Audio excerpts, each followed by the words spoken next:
نفسي بنور من فؤادي حينما رددت يا رب العباد وانتشت روحي وصار الدمع يجري يا إلهي خذ بقلبي للرشاد رب اشرح لي صدری ویسر لی امری واحلل عقدۃ من لسانی یفقہوا قولی۔ الحمدللہ رب العالمین۔ السلام علیکم ورحمۃ اللہ وبرکاتہ۔ طویل زمانوں میں کچھ لوگ ایسے ہوتے ہیں جو اپنے نقوش چھوڑ جاتے ہیں، جن کی زندگیاں ہمارے لیے مثال بن جاتی ہیں۔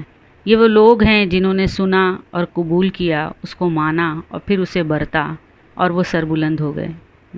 یہ وہی لوگ ہیں جو سمینا و اطعنا کی کیٹیگری میں آتے ہیں۔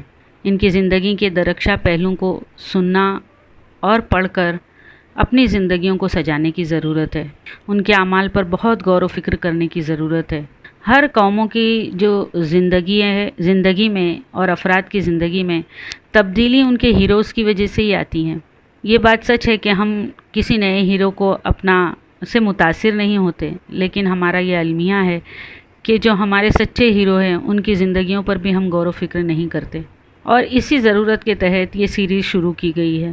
آج جو شخصیت کی زندگی کے بارے میں بات کرنے جا رہی ہوں وہ ایسی خاتون ہیں جن کے لیے رسول اللہ صلی اللہ علیہ وسلم نے علم اور ہدایت کی دعا کی، جن کی تربیت رسول اللہ نے کی، جو اللہ تعالیٰ کی شریعت کو اپنے رشتوں پر ترجیح دینے والی خاتون تھی، وہ جو کثرت سے صدقہ و خیرات کرنے والی تھی، اپنی اولاد کو سخاوت کی تلقین کرنے والی تھی، وہ صبر کرنے والی بیوی اور اپنی اولاد کو حق پر ثابت قدم رکھنے پر حوصلہ دینے والی ماں تھی، وہ جو بہادر خاتون تھی، وہ جو ذات النقاتین تھی، جنہوں نے اپنی حاضر دماغی سے کیسے ہجرت کے توشے کو اپنے کمربند سے باندھ دیا، اور پھر اللہ کے رسول نے ان کے بارے میں یہ خوشخبری دی کہ اللہ آپ کے اس کمربند کے بدلے جنت میں 2 کمربند عطا فرمائے گا۔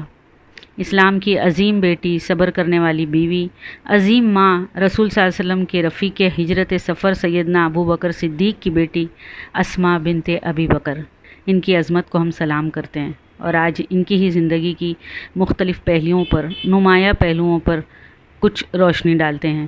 یہ وقت اتنا تو نہیں کہ ان کی پوری سوانح حیات کے بارے میں بات کی جائے، بس چند جو ایک خاص مواقع ہیں ان کے بارے میں کچھ روشنی ڈالتے ہیں اور اپنی زندگی کو ان کی صفات سے روشن کرتے ہیں۔ اللہ تعالیٰ نے ابو بکر جیسا باپ، رسول اللہ جیسا بہنوئی، زبیر بن عوام جیسا شوہر، عبداللہ بن زبیر جیسا بیٹا ان کو عطا کیا۔ اللہ ان سے راضی ہو اور وہ اللہ سے۔ حضرت اسماء صبر کرنے والی، جفاکش، محنتی اور اپنے شوہر کے گھر، مال اور اولاد کی حفاظت کرنے والی خاتون تھی۔ مدینہ میں جب مقیم ہوئی تو پہلے چند سال بڑی تنگدستی میں گزارے۔ ان کے پاس صرف ایک گھوڑا اور ایک اونٹ ہی متاع تھی۔ حضرت اسماء روزانہ 3 فرسخ چل کر کھجور کی گٹھلیاں جمع کرتی، کوٹ کر اونٹ کو کھانا کھلاتی، گھوڑے کے لیے گھاس مہیا کرتی اور پھر گھر کے تمام کاموں کو بھی بخوبی انجام دیتی۔ اور ہر ایک اس زمانے میں حضرت اسماء ہر چیز ناپ تول کر خرچ کرتی، تو نبی صلی اللہ علیہ وسلم کو معلوم ہوا تو فرمایا اسماء ناپ تول کر مت خرچ کیا کرو ورنہ اللہ تعالیٰ بھی نپی تلی روزی دے گا۔ حضرت اسماء نے اس دن سے اس ارشاد کو حرز جان بنا لیا اور کھلے دل سے خرچ کرنے لگی۔ خدا کی قدرت اس وقت سے حضرت زبیر کی آمدنی بڑھنے لگی اور دیکھتے ہی دیکھتے دولت کی ریل پیل ہو گئی، لیکن آسودہ حالی کے بعد بھی وہ سادہ وضع قطع ترک نہیں کر سکی اور اپنے بچوں کو بھی سخاوت کی تاکید کرتی۔ حضرت عبداللہ کہتے ہیں کہ میں اپنی خالہ عائشہ اور والدہ اسماء سے زیادہ سخی اور کریم النفس کسی کو نہیں دیکھا۔ حضرت اسماء باوجود کشادہ دستی کے اپنے شوہر کے گھر کی حفاظت دیانت داری سے کرتی۔ ایک دفعہ سوداگر نے آپ کے گھر کے دیوار کے سائے میں سودا بیچنے کی اجازت چاہی۔ اس وقت حضرت زبیر گھر پر موجود نہیں تھے، تو حضرت اسماء نے اس سوداگر سے کہا میرے گھر کے سوا تمہیں کوئی گھر نہ ملا تھا؟ یعنی اس قدر حفاظت کرنے میں نڈر اور بہادر تھی۔ حضرت اسماء راسخ العقیدہ مسلمان تھی۔ ان کی ماں قتیلہ اب تک مسلمان نہیں ہوئی تھی۔ ایک دن وہ اسماء کے پاس، حضرت اسماء رضی اللہ تعالیٰ عنہا کے پاس ملنے آئیں اور کچھ مدد چاہی۔ حضرت اسماء بہت چاہتی تھی کہ ان کی مدد کریں، لیکن ان کی شرک پرستی کی وجہ سے وہ متعمل تھی پھر حضرت اسما نے اللہ کے رسول سے اس بات کا ذکر کیا تو اللہ کے رسول نے کہا کہ تم ان کے ساتھ رحم کا معاملہ کرو۔ اس سے ہمیں بھی اس بات کا علم ہو گیا کہ اگر ماں باپ مشرک ہوں تب بھی ہمیں ان کے ساتھ رحم کا معاملہ کرنا چاہیے۔ حضرت اسما بہت نڈر اور شجاع تھیں۔ حضور صلی اللہ علیہ وسلم کی وصال کے بعد وہ اپنے شوہر اور بیٹے کے ساتھ شام کے میدان میں جہاد میں تشریف لے گئیں اور کئی دوسری خواتین کی طرح یرموک کی ہولناک لڑائی میں حصہ لیا اور اپنی جنگی خدمات انجام دی۔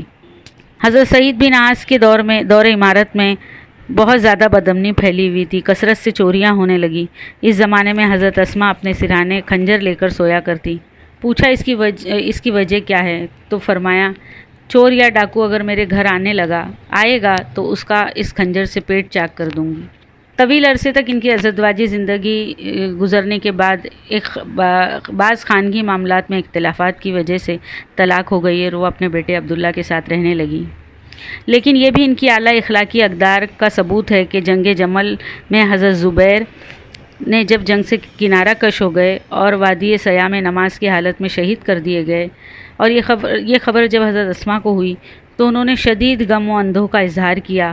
وہ انہیں ہمیشہ عزت و احترام سے یاد کرتی اور ان کی خوبیوں کی مدح و توصیف کیا کرتی۔ حق گوئی اور اللہ کے دین سے ان کی محبت اس قدر تھی کہ حضرت عبداللہ بن زبیر تاریخ اسلام میں بڑی اہم شخصیت کے مالک ہیں۔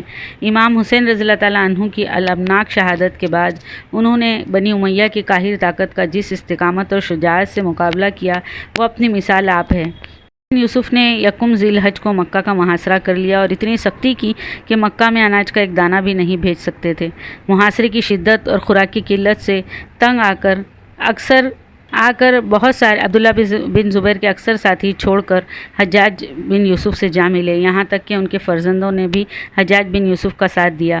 لیکن 72 سال کے عبداللہ بن زبیر ڈٹے رہے۔ ایک دن اپنی ماں کی مزاج پرسی کے لیے آئے اور ان کے منہ سے نکل گیا، اماں جان موت میں بڑی راحت ہے۔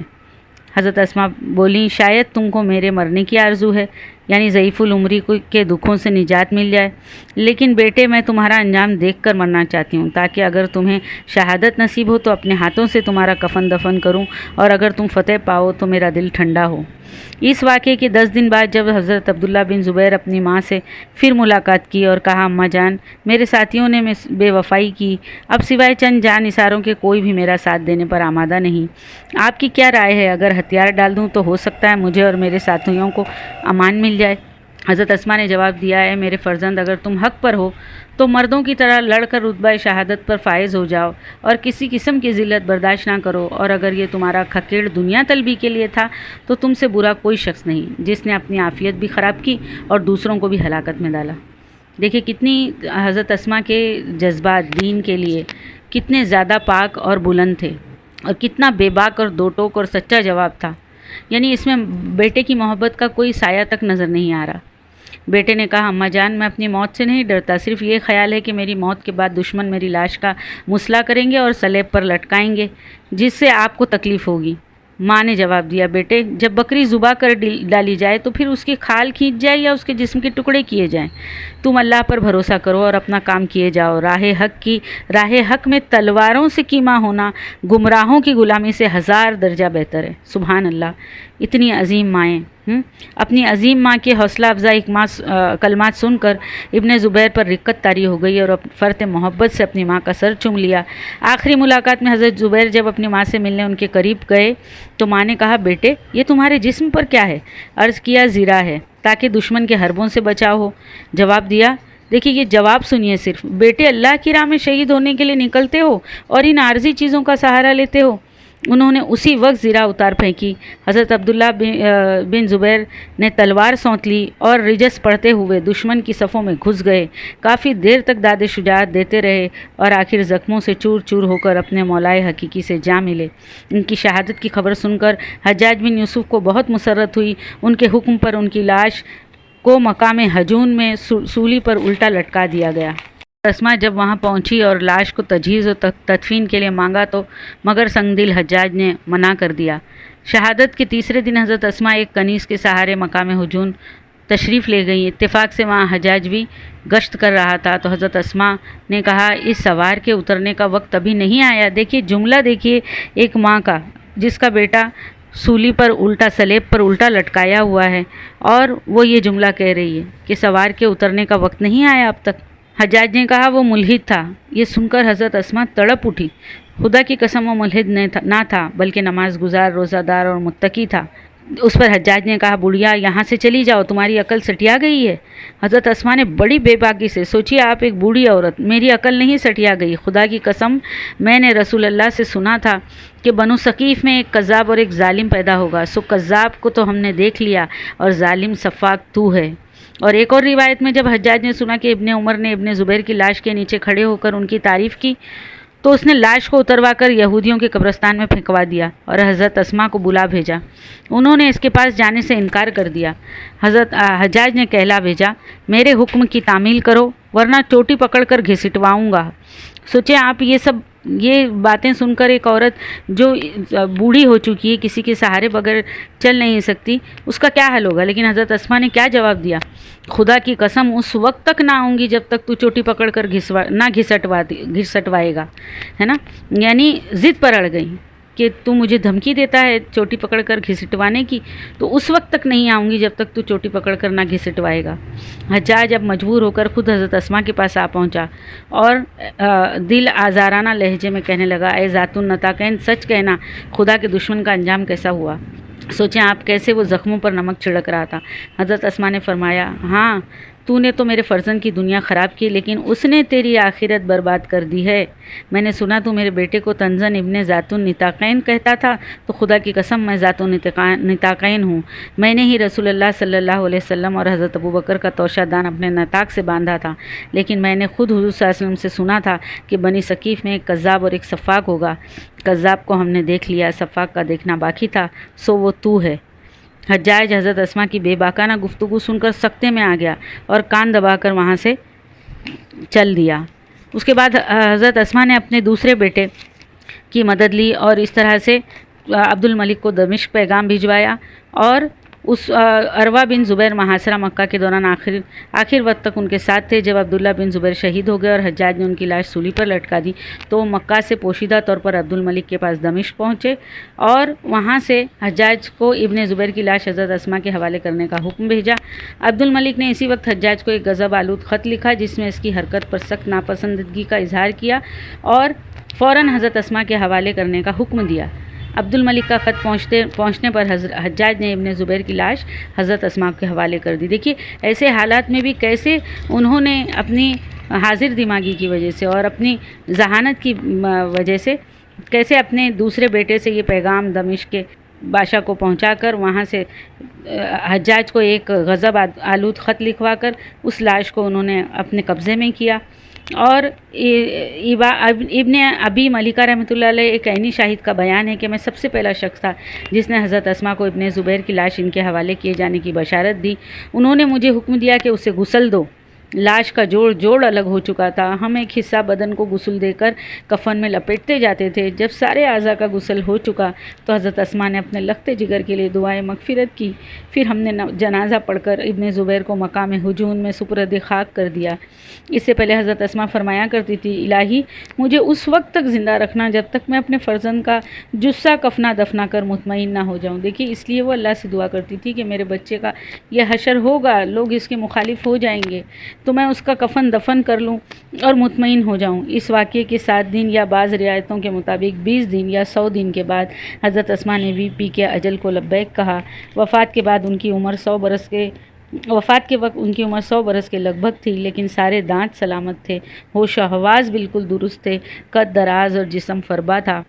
آخر عمر تک بصارت جاتی رہی۔ اور میری بہنیں یہ تھی حضرت اسماء جن کے 5 صاحبزادے اور 3 صاحبزادیاں تھیں۔ یہ عشرہ مبشرہ کی لسٹ میں 18ویں نمبر پہ تھی۔ حضرت اسماء نے اپنی طویل زندگی میں زمانے کے بے شمار نشیب و فراز دیکھے۔ وہ تاریخ اسلام کی ان معدود چند ہستیوں میں سے ہے جنہوں نے جاہلیت کا زمانہ بھی دیکھا، پورا دور رسالت اور خلفائے راشدین کا عہد بھی دیکھا، اپنے عظیم المرتبت فرزند کا دور عروج بھی دیکھا، ان کی المناک شہادت کا منظر بھی دیکھا۔ ان پر بارہا مصیبتوں کے پہاڑ ٹوٹے، لیکن انہوں نے ہر موقع پر بے پناہ عزم و استقلال اور جرأت ایمانی کا مظاہرہ کیا۔ بلا شبہ وہ تاریخ اسلام کی ایک محترم بشان شخصیت ہیں، اور ان کا درخشندہ و تابندہ کردار مسلمانوں کے لیے تا ابد مشعل راہ بنا رہے گا۔ آمین۔